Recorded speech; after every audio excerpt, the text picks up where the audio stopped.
Mas que eu olho para essa aqui mesmo. Tá beleza. Então, vamos lá, recapitulando. Em português, a gente fala uma frase simples. Eu, a gente fala o sujeito, o verbo e o substantivo, né? Depois você me dá um feedback se aparece um mouse aí, por favor. Aparece, né? Então, eu como hambúrguer. É uma frase simples em português, né? Então, a gente está acostumado com essa estrutura onde o verbo vem no meio, né? Diferentemente, em japonês, eles têm uma estrutura diferente de falar as coisas. Geralmente o verbo é a última coisa que aparece. Tá? No começo pode ser um pouco confuso, mas com o tempo a gente se acostuma.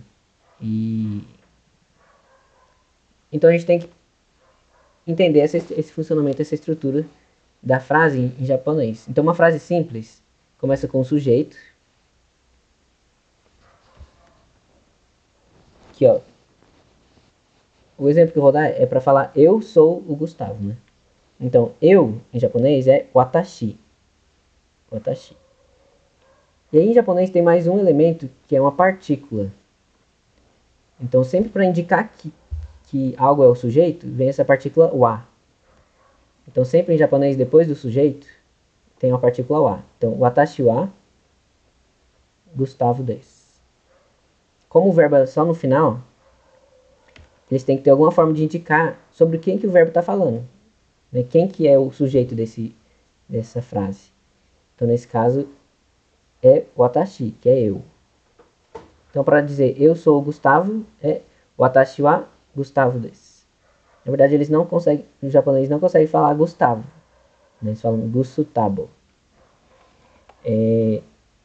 Então, eu quero que você fale agora como você falaria se eu sou seu nome desu. Eu sou Gustavo, eu sou a Jennifer. Watashi wa Jennifer desu. Watashi wa Gustavo desu. É uma estrutura básica de como falar em japonês, né? Então, watashi wa Chiemi desu. Tatsuo desu. Onde está Gustavo, você substitui pelo seu nome. Ok? Então, essa é uma introdução a como que é diferente o japonês do português. Agora, uma introdução à escrita japonesa. Né? O japonês ele pode ser escrito de 4 maneiras. Uma é como a gente escreve, que é esse que está em vermelho, né? Com as letras igual às nossas. Mas esse não é o usual. Geralmente eles usam esses 3 alfabetos. Que na verdade nem são alfabetos, né? Porque alfabeto é o nosso.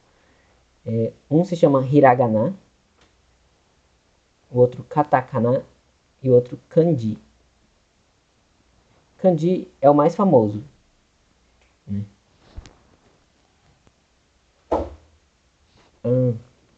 Minha câmera está em cima do kanji aqui, né?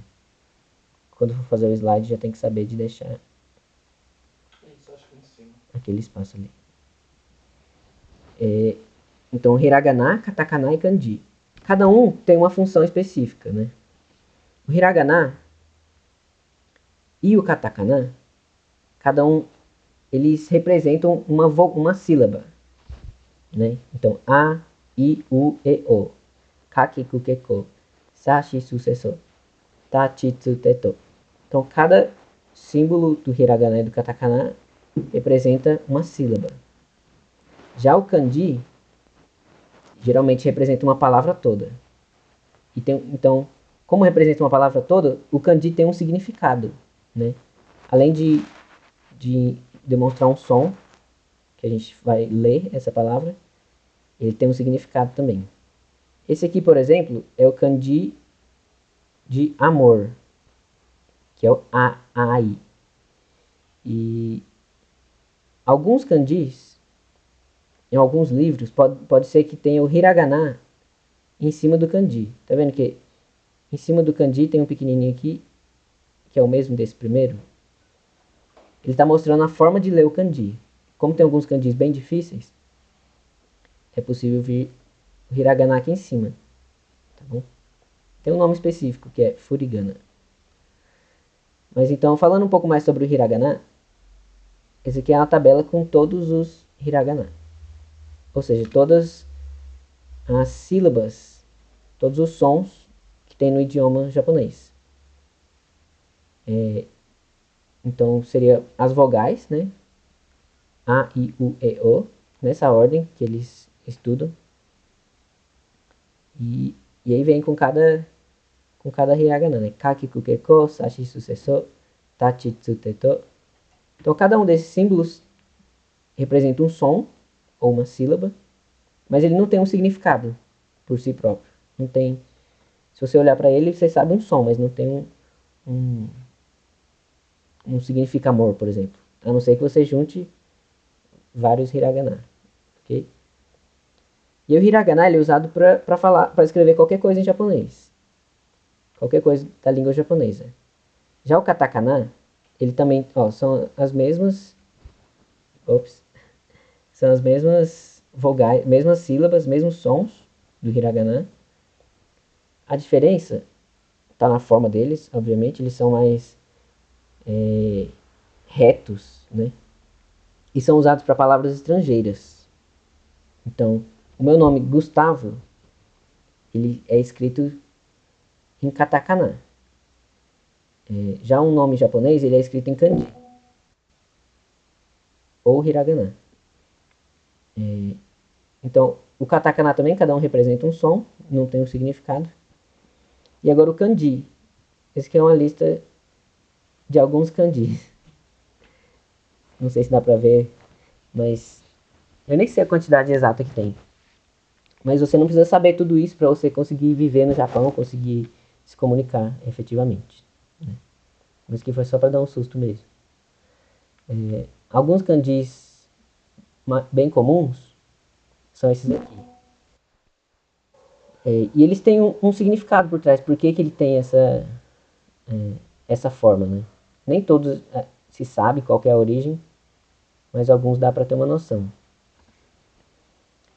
Para quem quer fazer uma prova de proficiência em japonês, o nível mais básico tem que saber esses kanjis aqui, ó, que são os kanjis mais usuais. Você vai ver na rua, numa mensagem que você for mandar para alguém, né, nas palavras mais usadas. Então, o nível mais básico de proficiência em japonês exige esses kanjis aqui. Ok? Desculpa. Mas hoje a gente não vai estudar os kanjis em si, é só uma breve introdução ao idioma. Okay. Nossa, o que eu fiz? Eu saí de tudo. Deixa eu voltar aqui.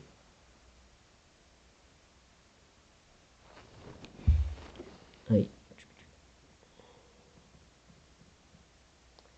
E então é só uma revisão da estrutura. Aqui, essa escrita, eu trouxe para mostrar para vocês que o japonês ele mistura as três escritas na mesma frase. O hiragana, o katakana e o kanji. Então aqui, por exemplo, o kanji trouxe uma palavra japonesa, que é watashi. Esse vermelho aqui significa eu, que é o watashi. Já a partícula veio em hiragana, está em preto. E gusutabo, que é uma palavra estrangeira, veio em katakana. Então, numa mesma frase, você vai ver todas as escritas. E pode parecer, tipo assim, nossa, pra que misturar tudo? Mas fica muito mais fácil entender quando usa as três escritas. Porque quando coloca uma frase só de hiragana, por exemplo, que é o alfabeto mais fácil, fica muito confuso você saber quando acaba uma palavra e quando começa outra. Porque lá eles não usam espaço igual a gente. Tipo, apesar daqui eu ter colocado, na verdade que está escrito em Hiromadina. Igual, em português a gente coloca um espaço entre uma palavra e outra. Lá é tudo junto, né? Então, se usa só um alfabeto, é difícil você saber, só uma escrita, é difícil você saber quando começa uma palavra e quando termina outra. Então, usar os três alfabetos, as três escritas, facilita nisso. E agiliza também, porque você já olha esse kanji, por exemplo, você sabe que é eu, né? Então, num livro, por exemplo, Aí facilita, se você souber. E tem algumas outras coisas, mas eu vou deixar para a nossa próxima aula. Hoje foi só uma introdução básica mesmo. E um treino aqui para nossa live. E obrigado por ter participado. É isso. Alguma pergunta antes da gente encerrar?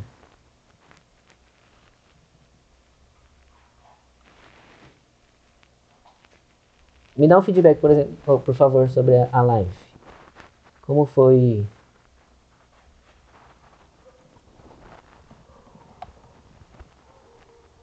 O que a gente poderia ter feito? Deu para ouvir bem? O áudio ficou bom?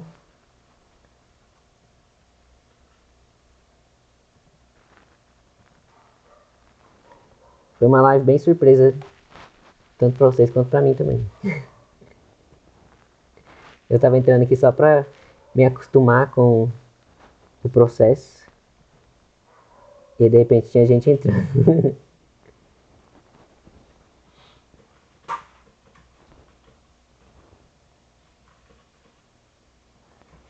O áudio tava ok? Show então.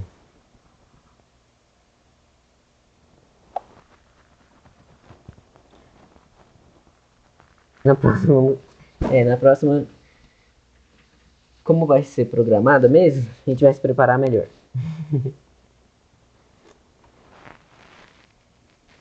Mas é isso então, vou encerrar aqui, pessoal. Obrigado por ter participado e por ter deixado um gostei aí.